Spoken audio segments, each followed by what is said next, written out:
Hello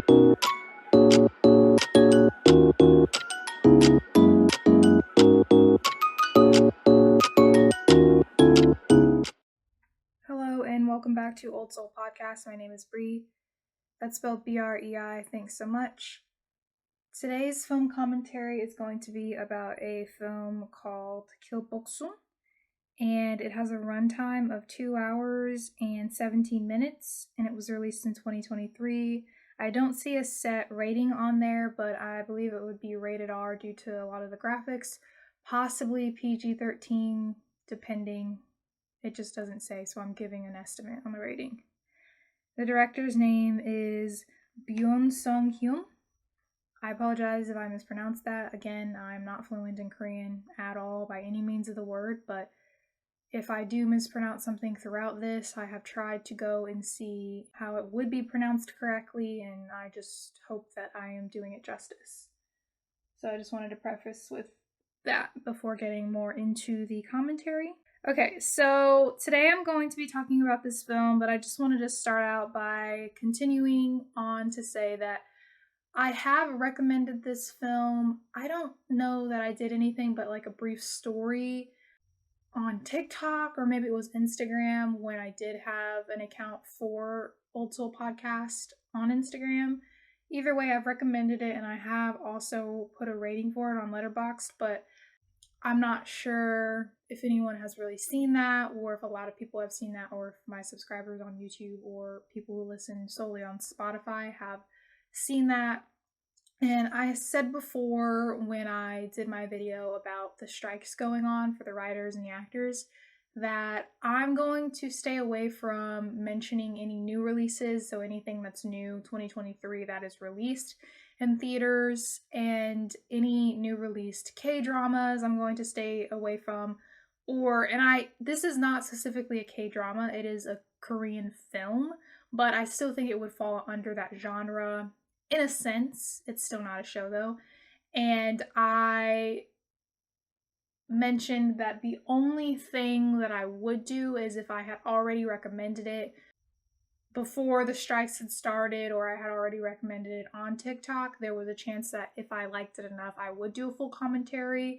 Although if I decided not to do that, I would just put it in a folder and do it later after like taking a photo or screenshotting or whatever I said. And so what I will be doing is doing a commentary over this film. I don't remember when it came out, but it was pretty recent, maybe February or March of 2023.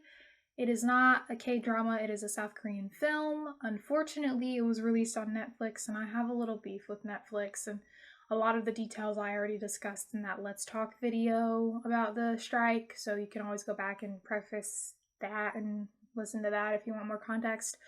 But ultimately, I'm going to be talking about this film because I really enjoyed it. It's definitely going to be on my top, like, best films of the year.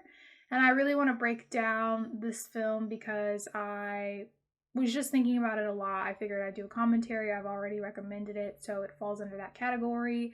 And this might be the last 2023 thing that I talk about in terms of like when it came out. A lot of the newer stuff that's been coming out and has been really good seems like a diamond in the rough. It seems like it's kind of hard to find those films until recently, with the release of Barbie and all these other films that are coming out, Spider-Man, and being very good. But I just really wanted to talk about this film, so I just wanted to sort of get context there and let you know that I'm still going to be doing a lot of older commentary during the strike and definitely even after, because I just like older films.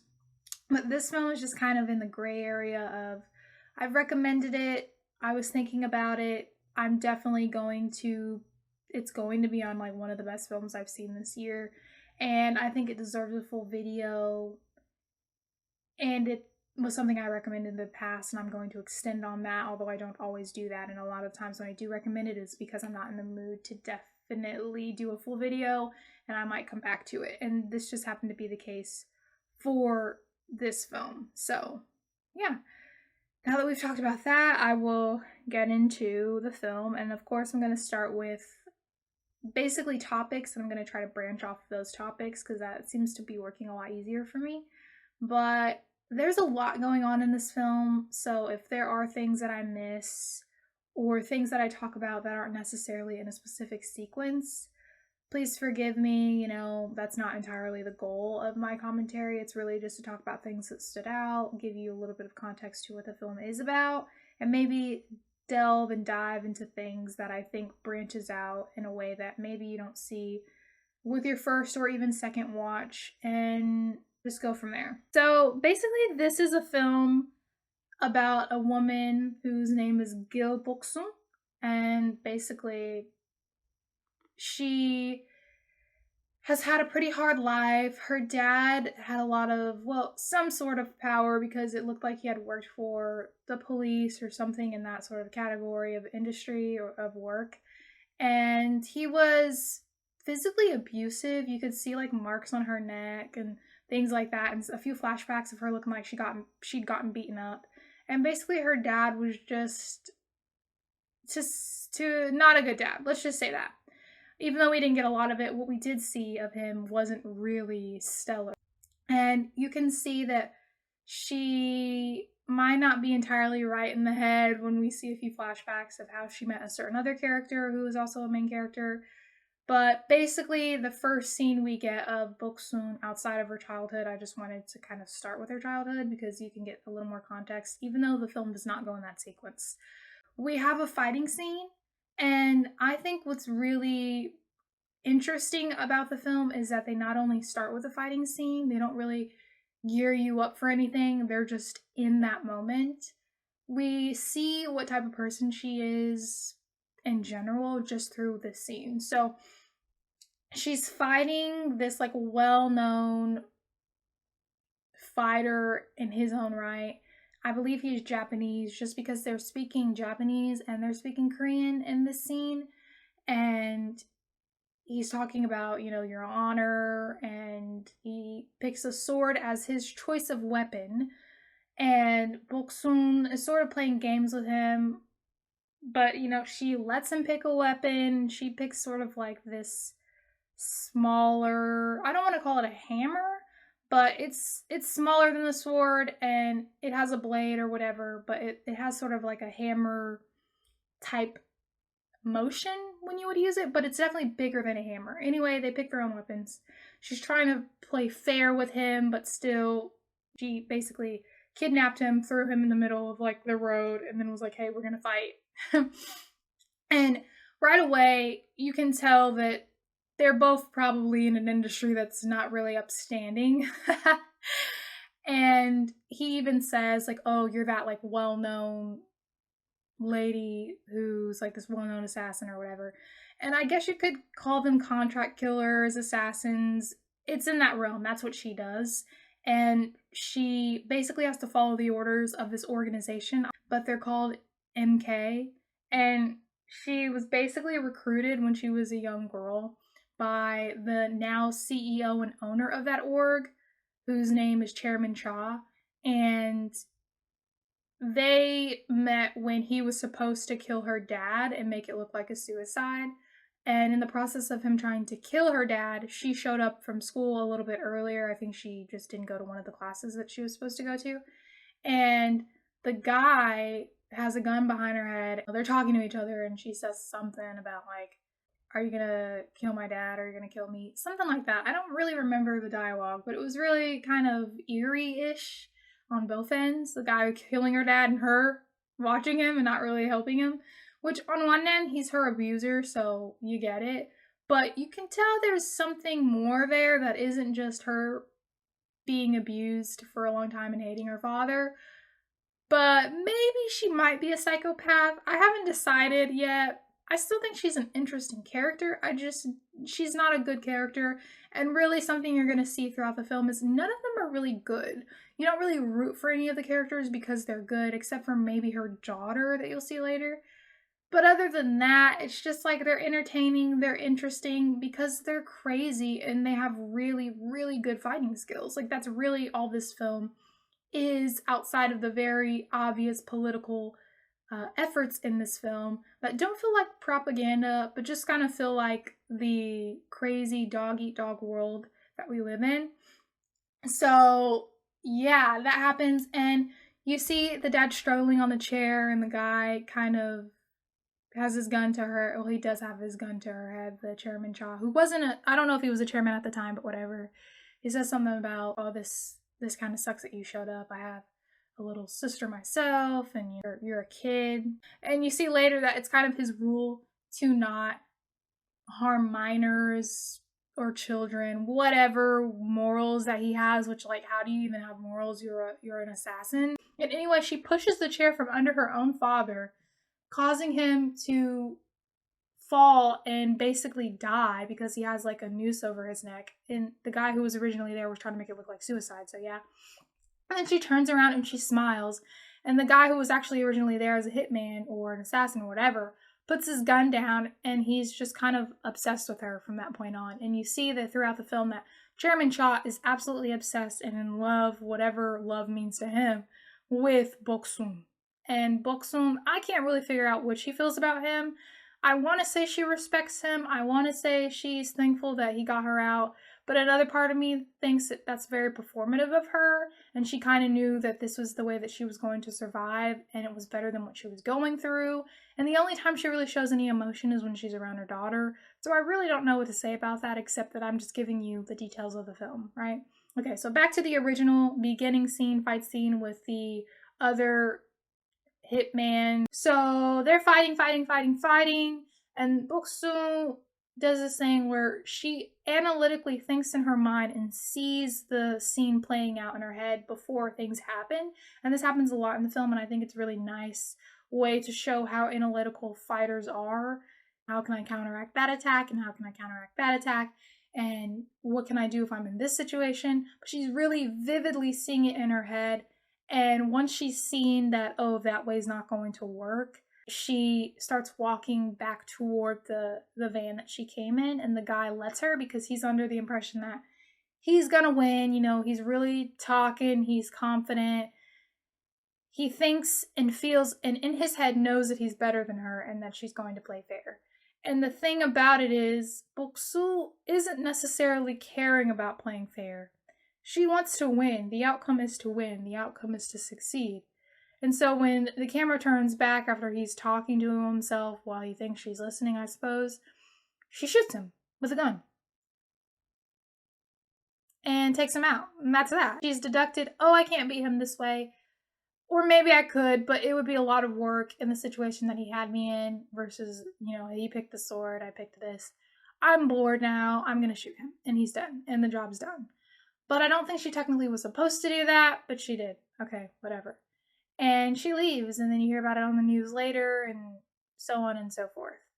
And I think this scene is really, really interesting, and this is why I'm talking about it before I get into the topics and the themes, because it shows that Boksoon's going to do whatever fits her needs. She's going to do whatever will give her the outcome that she wants. Fairness isn't something that exists in the world because not everyone has the same starting point. Therefore, why should she care, right? That's just what it is, right? And this is already a dirty industry she's in. Who cares? It's sort of just like, okay, I'm done now. I'm gonna win. And if we're being honest, you know, some people could say, well, it's not fair. He's a guy, she's a woman. But she's like one of the best fighters in her industry. And I think a lot of people, especially men, will look down on women because they automatically feel that they are smarter than them. But something that comes up in the film a lot is finding the person's weakness and then using it to your advantage. And sometimes you don't have the time to find their weakness. And, you know, they have all their rules amongst their own industry that's dark and basically evil and terrible. But every industry has their rules, and almost all of those rules get broken. So it's just like this sort of cycle, and we're seeing it right off the bat in this sort of jam-packed, interesting fight scene. Who Boksoon is, in a way, what she does, how she calculates, what's her end goal. And I think the entirety of who she is in that scene, in a lot of ways. Besides the part about her daughter, which we see later in the film. So, interesting. I just wanted to start off with that. So I think the topic that arises with this first scene and why I talked about this first scene is the discussion of morals and values from right and wrong. And people's morals vary, and it often depends solely on your wants or your best interest at the expense of others. That's how it always works, until they are not so good situations for the people affected, right? So she just thought about herself on that scene, and you see with a lot of these characters that that's basically all they ever really care about. Boksoon will do whatever it takes to get what she wants, but her daughter is often her conscience, not fitting into a nice little box, coming across as rude and difficult, at least at the start of the film. So right after that, we do see Boksoon with her daughter. I think she goes grocery shopping or something. Anyway, you see that her only sense of morality and value lies with her daughter. And I think the thing about morals and values is that it doesn't really matter. They matter because it's supposed to be like you thinking about your conscience, you thinking about others, you doing the quote unquote right thing. But I think the gray area of this whole idea of morals and values is that doesn't matter if the person who enacts certain actions or verbal words doesn't believe in those values and doesn't believe in those morals. And often that's because if it doesn't affect them in a positive way or in a good opportunity, they don't care who they have to run over to get that. That's why we have exploitation and capitalism and so on and so forth. That's why I think this film is pretty political. But I just feel like morals and values would work if most people had a conscience, if it affected people more when they hurt people, but that isn't the case. Your morals are solely based off of your idea, how it affects you and your values. So that's a gray area, I think. But I do think that her daughter makes her question things like, am I a good mom? What does it mean to be a mom? What am I doing wrong? Why is my kid so rude to me? Why doesn't my kid talk to me? And then we kind of feel that it's because she doesn't really talk to her daughter. Her daughter kind of knows that she's lying to her. Her daughter's keeping stuff from her, so on and so forth. But it is the tiny bit of humanity that we see from the daughter that is enacted out of Boksoon. That's the only time we really see her in reality, I suppose, whatever that means. Because everyone's reality is different, right? Okay, so it also brings some more questions like, is her job ethical? She's doing work or otherwise labor to make money, to sustain herself, which technically should be okay, right? But she's harming people. I would say it's not ethical. And it's illegal. And it's very, very dark and dangerous. Yeah, it's crazy. It's entertaining in a fictional sort of way, but outside of that, it's really crazy, right? And then why is that not going to matter in business terms of supply and demand? So why do morals and values not matter in business? Because the outcome isn't about anything but profit. Supply and demand. If there is a demand for hitmen and assassins, there will always be a supply. If there is a demand for anything, there will always be a supply. And it doesn't matter how they have to get it, as long as they profit off of it. I mean, that is how business works. That's why this is happening, right? So the debate of the morals and values, again, mean nothing, because that isn't the goal. That isn't the care. That isn't anything that anyone cares about, genuinely. Okay. And I think ultimately, just with this scene and this topic, this world was not built on fairness. There are issues of experience, race, gender, money, disabilities, etc. You'd have to completely destroy the system, which is not what those on top want. So the battle itself of Boksoon fighting that man, fairness is never really going to happen. You'd have to take someone's experience, you'd have to take someone's start line to really measure if this is a really fair fight. And it never is. So Yeah, and then you'd have to, take their experiences, the trauma, the mental illness. It's just never going to be fair. And oftentimes things are not fair because they don't want to implement the money and the tools and the resources to make stuff fair for everyone and accessible to everyone. So there you go. Okay, so another theme that comes up is Boksoon in a lot of this film, outside of the small breaks of the fighting scenes and the beautiful cinematography and her sort of analytical mind thinking about all the ways that she could beat someone, and these small outskirt moments of her with her lover, who I'll get into later. The main thing, and I think the thing that slows down the pace of the film just a bit, is her daughter's life and her life, her pretending to be like this mom, this single, well, she is a single mom, but I think she lies to them and says she's in events, which is why she travels so much. But it's not that she's in events, and I think her daughter knows that she's lying, and later she does find out what her mom does. But, she goes to like these meetings where all these other moms brag about their kids, and you can tell that they're looking down on her, but why should she care? She has a group of people that she meets up with, but they're not necessarily friends. They're really competition. They are all contract killers from companies that are not as big as MK. And a lot of the MK org leaders, as well as all these other quote unquote leaders, meet up, but really MK has all the power, but they pretend to care about what other people think, and they kind of appease them just to keep them quiet. But really, they do mostly what they want, and they lie, and they break some of their own rules sometimes at the expense of money, right? And getting what they want and keeping power and scaring the others. And these other leaders, like there's a sergeant who really tries to combat and go against the MK chairman Cha. He really is kind of over it. Like, he has guys that depend on him, which seems like they're more like 2-bit, like smaller gangsters who probably don't make enough money. And you can see that the people that Boksu hangs around at this little restaurant, it's kind of run down, but and apparently she likes it there and it's quiet.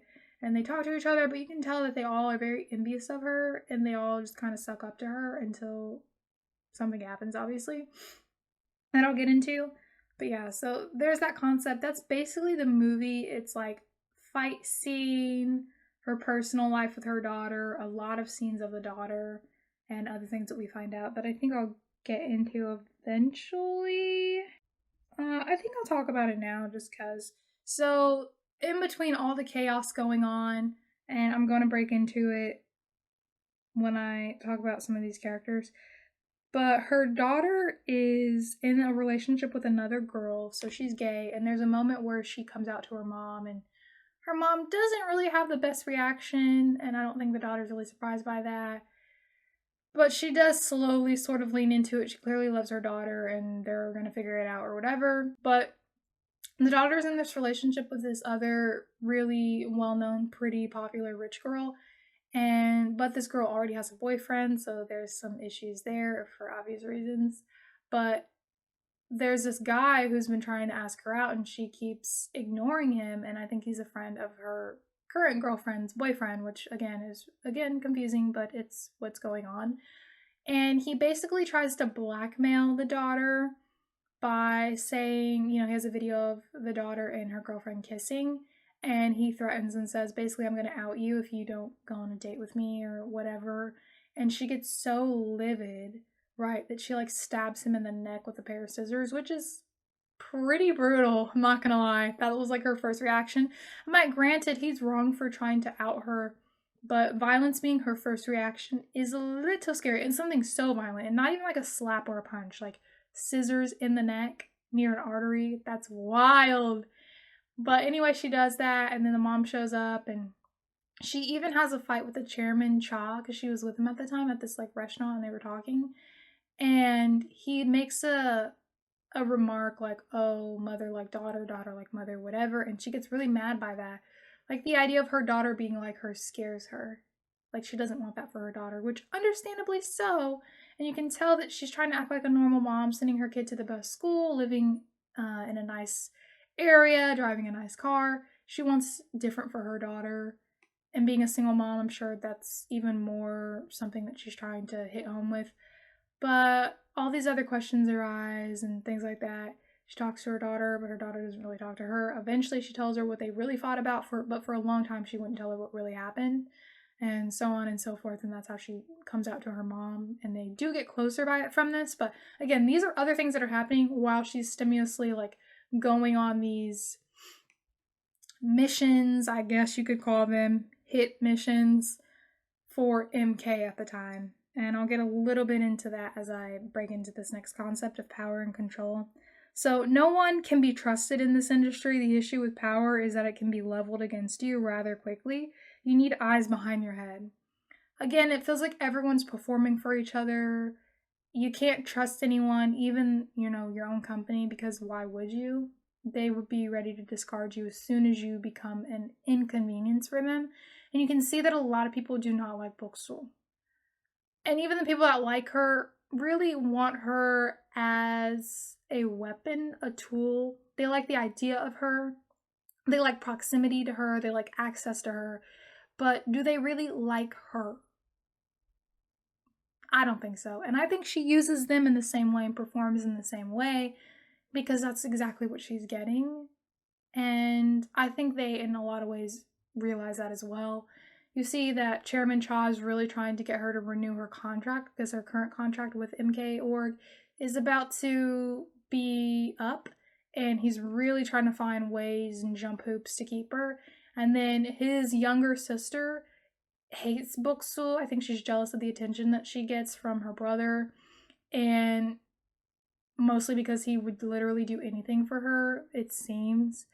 But he's also very manipulative, vindictive, creepy, and abusive. I don't like him at all. And the sister's just as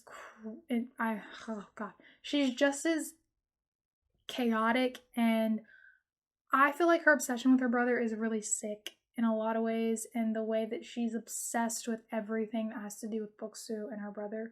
Like, she doesn't have her own identity. Like, she lives to be a villain against Boksoon, which is really stupid because I haven't seen a scene where in the film where you actually see the sister fight, so I don't really know what her skills are. But Boksoon can kill people. Like, she is an assassin, and I just feel like making an assassin your enemy literally because you're jealous of them and picking at them was like the dumbest thing that the sister of the Chairman Cha could do. And I'm just like, girl. And anyway, it doesn't end well for her. So, it doesn't end well for anyone except for Boksoon. So, and I'll get into that in a minute, but everyone is for themselves, but they still need access to each other in order to exploit each other. There can be no one at the top without those on the bottom.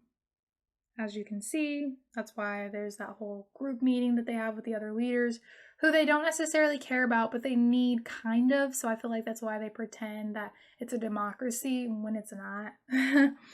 And then often leaders or those will act as if they need no one, but that's not true, is it? They might not care about anyone else besides themselves or those who make their lives better, etc. But no one can do anything alone, and that's a fact. And that's true. They need, higher ups to hire them so that they have money. Supply and demand. They need, the gangsters to show up and, they have a cleaning crew to come in and clean up the scene or stage the scene, which is actually a job that they have in their little industry. So, and it's not actually little, it's probably really huge. They even have young recruits who probably have gone through some trauma or have no other choice, and they're raising them, basically grooming them to be killers. It's so scary. And actually, Boksoon runs into one of them, and I'll get into details on that. But that's just another side of just like how dark this can go and has gone. We have the newbie Youngji, but she ends up being thrusted into this world because she was a trainee, and the jealous sister wanted Boksoon to show her skills in front of the trainees that really look up to her, because obviously she's like their best fighter. And she fights the young trainee and wins, and they use like markers to mark where they would be hit if they were actually using real weapons. And again, she was taunted by the sister, so on and so forth.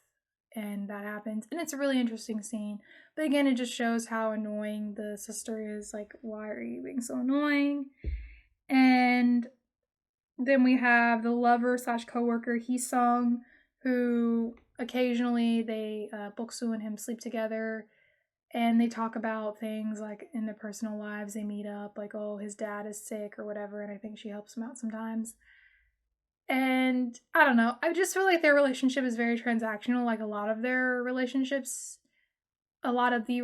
are in this film, so I don't really know how to feel about that. And then I already talked about the sister. But she's really out to get Boksoon, and in a way she tries to do that in so many avenues, creating unnecessary enemies for Boksoon just to try to get her out of there. And now we have another hired kill for this young, recent graduate whose dad is like a political figure, and they're going through some sort of scandal at the time. And Chairman Cha basically says, I need you to take this guy down. And he's really young, and they have like a moral code of like, you can't go after minors or whatever. He's like, oh no, he's like older. It's like, okay. And then he doesn't really give her a lot of details. He gives her like just enough to make her kind of suspicious of it. And basically, and please let me know if I'm wrong, but I got the impression that the father was using his son as a scapegoat for the real things that he was being accused of that had some factual weight to them, and he used his son by trying to set someone up to kill his son, make it look like a suicide so that he could get away with what he was doing. And Boksoon was the one who was supposed to kill the kid, but I think after Boksoon realized that like, this is just so stupid. And why am I going to kill this kid so that his terrible fucking father can just get away with whatever the fuck he's doing? And why the fuck is he trying to kill this kid? Just all of these things. So she refuses to kill him, which is not something you're allowed to do. And she even takes a trainee with her. I guess it was like a learning experience, whatever. And she makes a lot of mistakes on this mission too, which she usually doesn't do. You could say it's because she had someone with her. There's so many reasons. But ultimately, she doesn't finish the job. And it really messes things up, you could say. And basically she says to MK, the org, and the chairman, like, I'll renew my contract if you forget this ever happened, right? I don't have any repercussions for not doing the job. And you make sure that no one else does this job either. And he tells her, fine, I'll cover it up. But they do have a fight, right? And he ends up killing that newbie to use her as a scapegoat for a lot of the things that Boksoon didn't do, and for his sister, who ultimately goes off and puts a hit on Boksoon. Right? She puts a hit on her, and it's just to spite her because she's mad that she gets to break all these rules and her brother keeps trying to protect her, so on and so forth. And now she's like not doing what the org wants her to do, and she can see her brother trying to cover that up so that he can keep her there with a new contract, all these things. And then all these other people are just innocently getting killed because all these other people want to keep moving the chess pieces. It's so crazy and it's terrible, terrible. And ultimately, we get into this aspect of the fight scenes, and I'll talk about that toward the end. But we have this topic of we create our own delusional reality. And I said delusional reality because reality, what even is reality, right? So yes, this is our reality, but something could happen to change your entire life. Our lives are so fragile. We are under so much restraint. There isn't any real freedom because we're so dependent on the government and money and things like that. So I really find reality to be delusional because nothing about it is real. It's just concepts and labels and words that have been created to put things in certain boxes so that society can run a certain way. I'm like, yeah, that'd be great if like society was running like a utopia, or if everyone had all their necessary needs met, but they don't. So in a way, we're all creating our own false realities. Boksu's reality has always been hard since her childhood, and now fighting and killing adds to that. But in order to create some normalcy for her daughter, she tries to fit in as a single working mom with the other, assumably housewives, tries to understand her daughter from the perspective of her youth and her being gay and situations that she's going through while her mother's not telling her things. And while never truly feeling like she can be herself, except for maybe a little bit, you see the cracks when she's with that newbie trainee and with her daughter sometimes, but especially toward the end.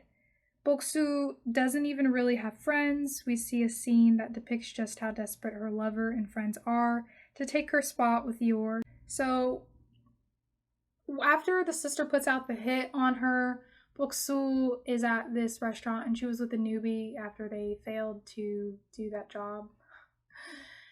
And the newbie's scared because she's, she even shows up at Boksu's house at some point, which again, her reality getting crashed with her actual reality, like her job and her fake reality. What's really reality? Who knows? It's false. All of it's false. But she shows up and then Boksu takes the newbie to that restaurant that she always goes to. And it just so happens that while they're all eating and talking and playing nice, that's when the chairman's sister puts the hit on Boksu, letting them know like they can be part of the org if they kill her. And so they all try to kill her.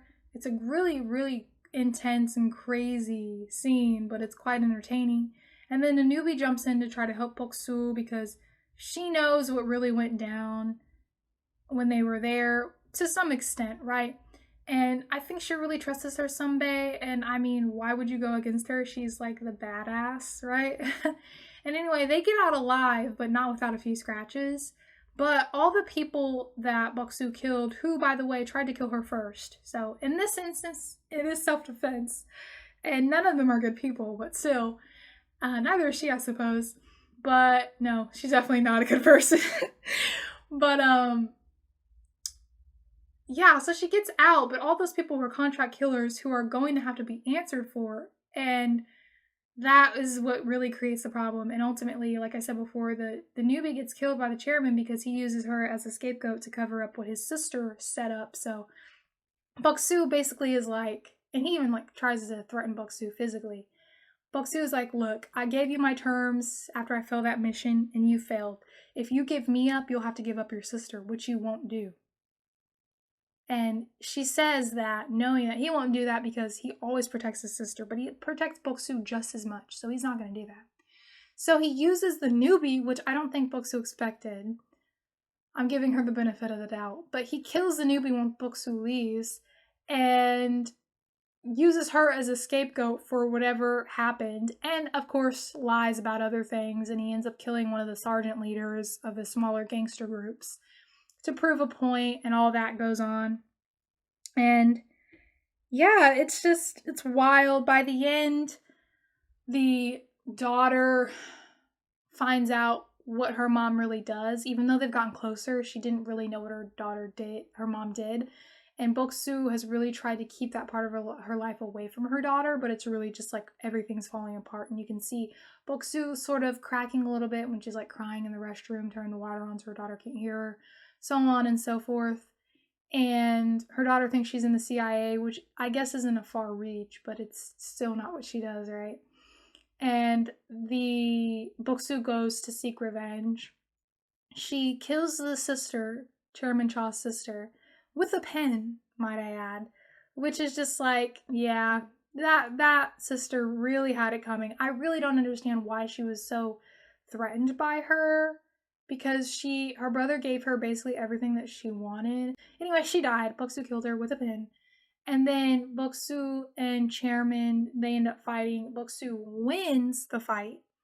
And basically when she killed the sister, she had someone send the pin with blood on it to him as like a threat, like, you're next, and also I did that shit and I'm owning it.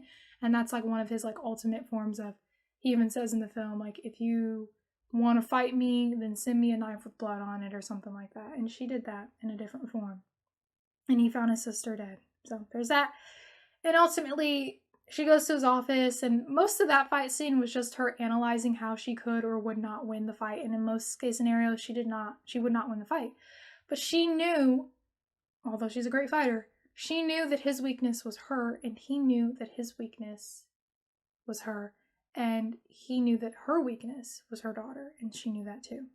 But she realized that a little too late, because I think he knew he was going to die. And she ended up killing him with like one slice, but he ended up killing whatever reality she had with her daughter by having one of his men send live video footage of her killing him to the daughter. Before I start talking about some of my favorite scenes, which this is one of them, is the chairman the father of Boksoon's daughter? You never really hear anything. You see how obsessed he is with her, and how she does seem to have some sort of loyalty to him at some point until we get a little bit in the middle and the end of the film. So that's a question that comes up, and then besides that, it's just like why the sister is so obsessed with him. Ugh, don't like her. And I don't like him either, but yeah, but that's a big question. Like, did she just have some rendezvous with one random guy and never met him again, or was he the father? And there are reasons why you question that. Like, there's a moment when the chairman, like, is waiting on her, talking to her on the phone, and he sees people with their kids, and he's just kind of reminiscing, and he always asks about the daughter. He even talks to the daughter on the phone at one point. Just stuff like that really makes you wonder. I don't think it really matters, but it is interesting to find out why he wasn't a father, if she made it mandatory that he would stay away, things like that, why she gets so mad when he says certain things, Interesting. Okay, but that's basically how it ends. Obviously, to watch it, it's much cooler than just me describing it, but it's still kind of awesome. Okay, so some of my favorite scenes I've already talked about. So if I've already described them, I'm just going to say which ones are my favorite scenes. So maybe when you watch it, you can really keep your eyes glued for those specific scenes.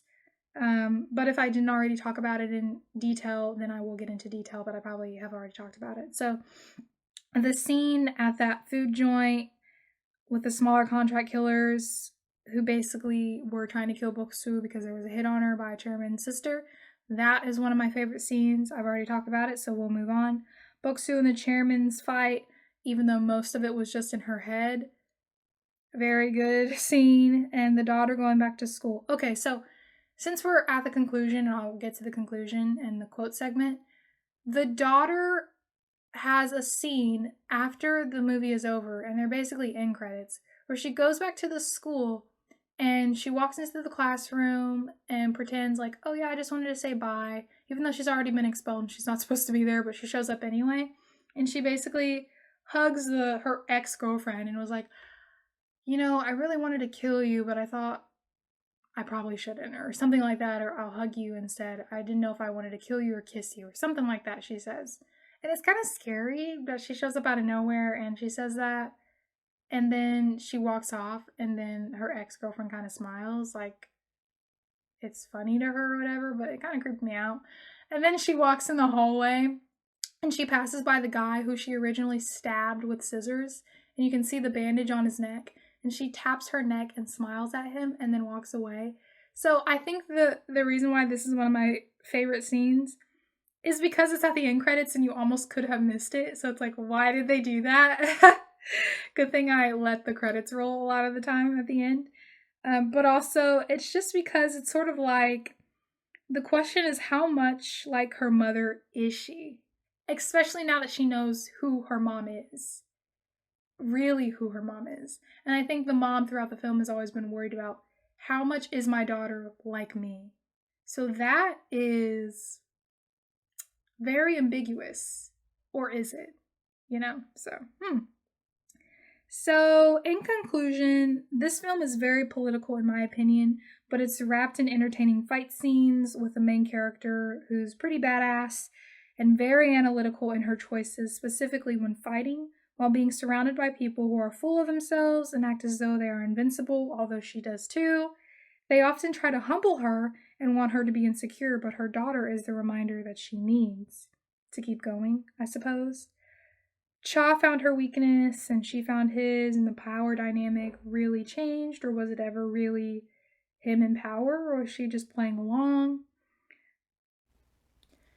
Another thing I just wanted to add while we're in this conclusion section is that I do love this film, and I do think it is one of the best films of 2023, like I had said before. besides the whole situation with wondering who the father is, that's something I wish that we could delve into a little more, or something that could possibly be a sequel to this film or a part two. The one thing that I did not like about this film was the odd and confusing relationship between the Chairman Cha and his younger sister. Sometimes I forgot that they were even related just by some of the body language and things that were going on, which you'll see in the film. And anyway, I just feel like using that to sort of make it seem that they're both psychotic in a way, I guess could be an angle that the director is using. But I just feel like using it seemed like incestual, I'm just gonna say, and that's really sick. And I just feel like when directors use stuff like that as a plot device, and it just feels like it's kind of thrown together, and it's just one of those things that we just could go without having, obviously, for obvious reasons. And so I'm just gonna say that I wish it wasn't there. I do like the sister as sort of the obsessive, jealous, power hungry person, but anything outside of that I just feel like was unnecessary and uncomfortable, and it didn't even need to be in the plot for the film to be good. So I would really love if the director hadn't put that in there. All right, and so my final moments, I will just give you the tagline of the film: A life of lies can kill. 너 방금 죽었어. 비명도 못 지르고.